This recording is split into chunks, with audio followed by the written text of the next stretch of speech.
बाद में रिलीज कर देंगे। नमस्कार दोस्तों, मैं हिम्मत सेठ एक बार फिर आपके सामने उपस्थित हूँ एक नए विषय को लेकर। और आज विषय है दोस्तों, बहुत ही गंभीर विषय है। विषय है बाड़मेर में पावर हाउस लगा था अडानी और सरकार, मतलब आरएसएमएम के जॉइंट वेंचर में। दरअसल क्या है कि प्राइवेट वैसे लगा नहीं सकते हैं, खनिज उसके ऊपर आधारित है, तो इसलिए वो जॉइंट वेंचर करके लगाया और 75% की भागीदारी अडानी ग्रुप की थी। उसमें जो एमओयू साइन हुआ था उसमें ये था कि छत्तीसगढ़ से जो कोयला आएगा, जो खदान तक, एक तो अडानी स्वयं रेल लाइन बिछाएंगे, और रेल लाइन मतलब स्टेशन से खदान तक रेल लाइन खुद बिछाएंगे, और वो कोयला रेल से बाड़मेर तक आएगा, जहाँ मतलब प्लांट तक आएगा, उसका वहन जो है अडानी करेंगे। लेकिन हुआ ये कि सरकार मतलब अडानी ने उसका बिल पेश कर दिया खर्चे का और कहा कि ये आप मेरे को भुगतान करो। भुगतान भी हो गया। उसके बाद उन्होंने कहा कि आपने लेट भुगतान किया है, इसलिए इसका हमको वो भी दो, मुआवजा भी दो, मतलब उसका इंटरेस्ट वगैरह जो है।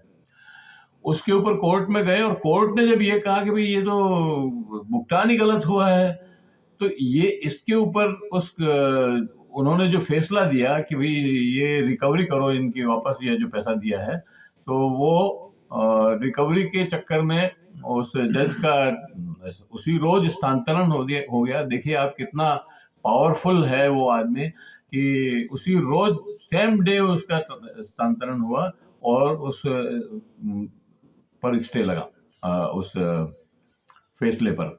तो ये सारी बात करने के लिए आज हमारे साथ शंकरलाल जी चौधरी हमारे साथ हैं।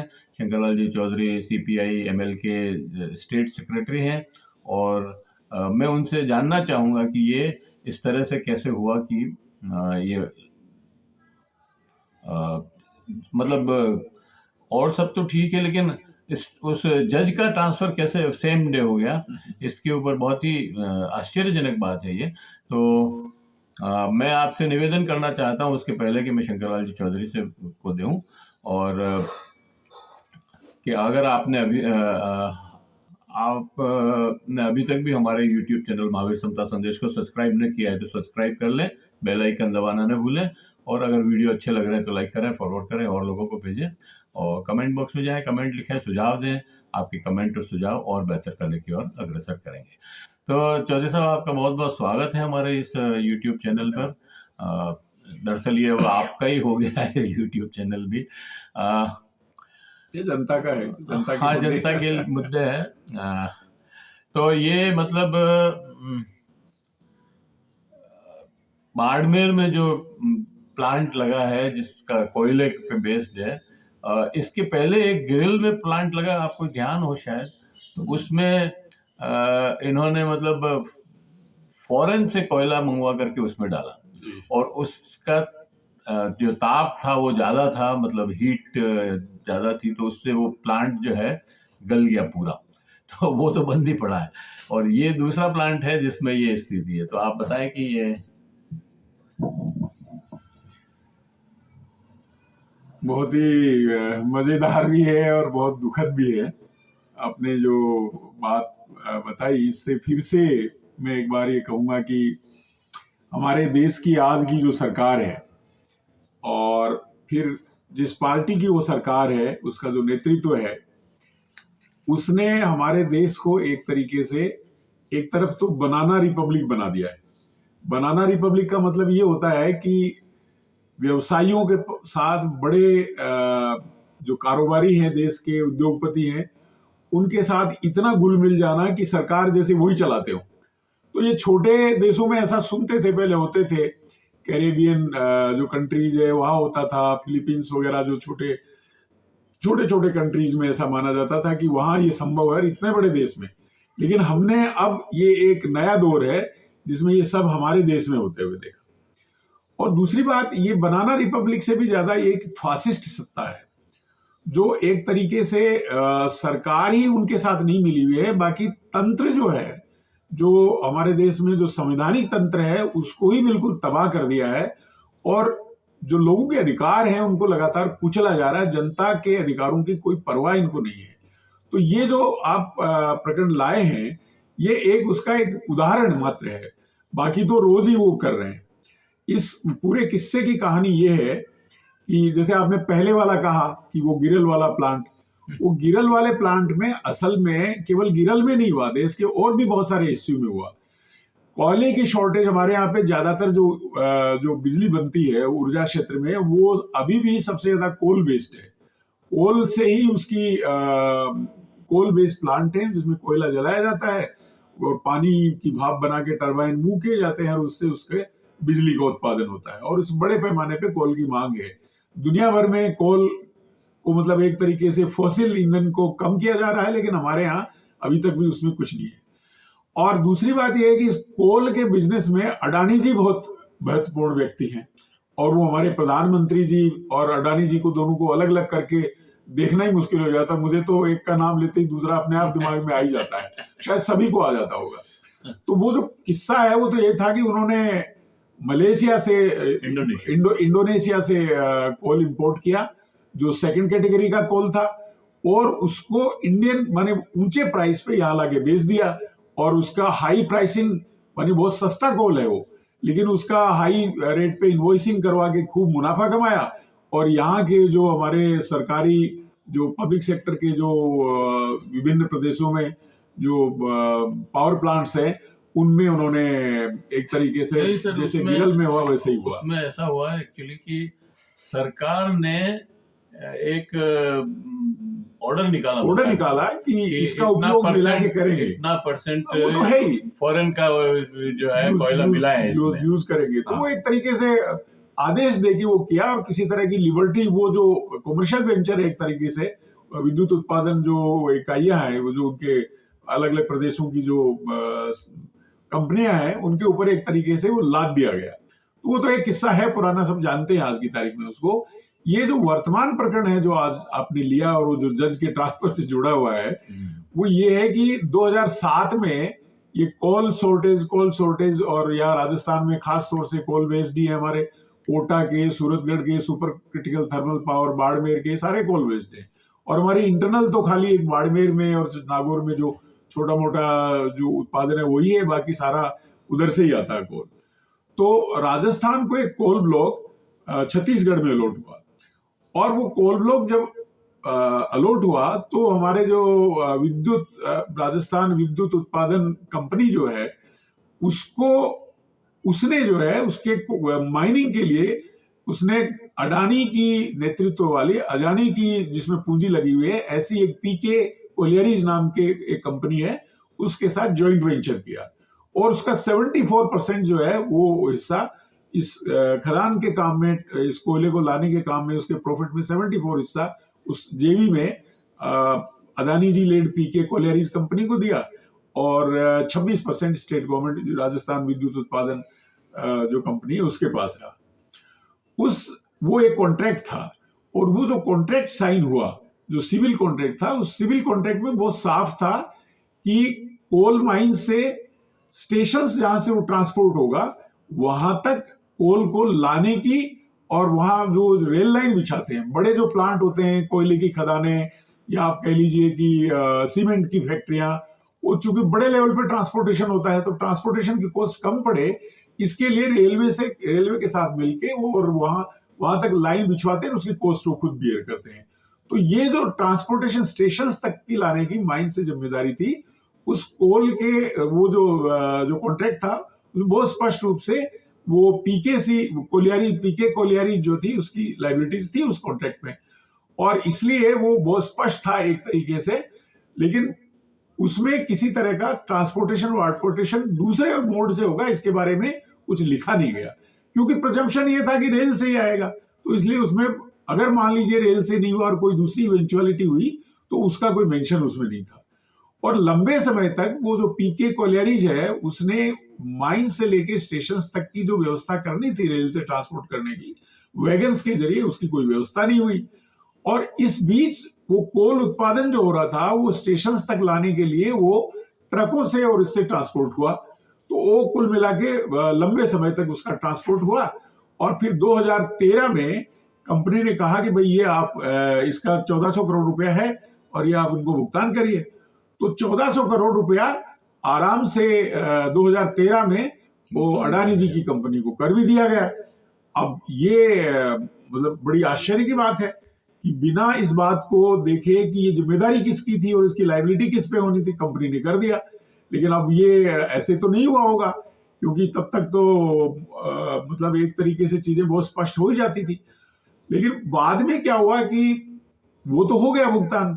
2018 में आके उन्होंने उस टाइम का डिलेड पेमेंट का करके, क्योंकि लूट की पूरी छूट है, और तब तक वो जो कहते हैं ना कि जब पिया भये कोतवाल, मोदी जी भी बिल्कुल जम गए, तो इंटरेस्ट मांग लिया। तो इंटरेस्ट के भुगतान पे अफसरों ने देखा अब ये तो मामला दूसरे तरह का आ जाएगा, व्यक्तिगत तौर पे अगर कुछ ऑडिट में आ जाएगा तो मसला खड़ा हो जाएगा। तो उसको उन्होंने रिफ्यूज कर दिया। और रिफ्यूज कर दिया तो फिर 2019 में ये जो पीकेसी कोलियारीज है जो अडानी जी की है, ये कोर्ट में चली गई। और ये कोर्ट का जो जुरिस्डिक्शन है कॉमर्शियल कोर्ट्स का है। कॉमर्शियल कोर्ट्स में जो डिस्ट्रिक्ट जज लेवल के जो अधिकारी हैं उनको जज अपॉइंट किया जाता है। और ये जो प्रकरण है, ये जो metropolitan commercial court metropolitan Jaipur 1 का ये मामला है, वहां जब ये केस चल रहा था तो अभी जो फैसला दिया गया जो 7 जुलाई को, जुलाई में वो फैसला हुआ है उसका, तो दिनेश गुप्ता जी करके एक डिस्ट्रिक्ट जज काडर के एक वहां जज लगे हुए थे, और उन्होंने उसका बहुत सही से अध्ययन करके ये कहा कि भाई ये जो मामला है ये तो आपने बिल्कुल उल्टा कर दिया। इसमें इंटरप्रिटेशन बहुत साफ है। इस कॉन्ट्रैक्ट के टर्म्स पढ़ने से साफ आ रहा है कि जो 1400 करोड़ की लायबिलिटी का जो स्टेट की कंपनी ने भुगतान किया है, ये तो अडानी जी की जो पीकेसी कोलियरीज है उनको करना था, उनकी लायबिलिटी थी, उनका पार्ट था। उसको भुगतान किस बात का किया गया? और इसमें ब्याज भी किसी तरह का दे ही नहीं है। और जो कंपनी इसने जो एक तरीके से जो एक षड्यंत्र किया और एक धोखाधड़ी से जो एक तरीके से इसने लिया, इसके लिए इसमें 50 लाख का फाइन भी ठोक दिया।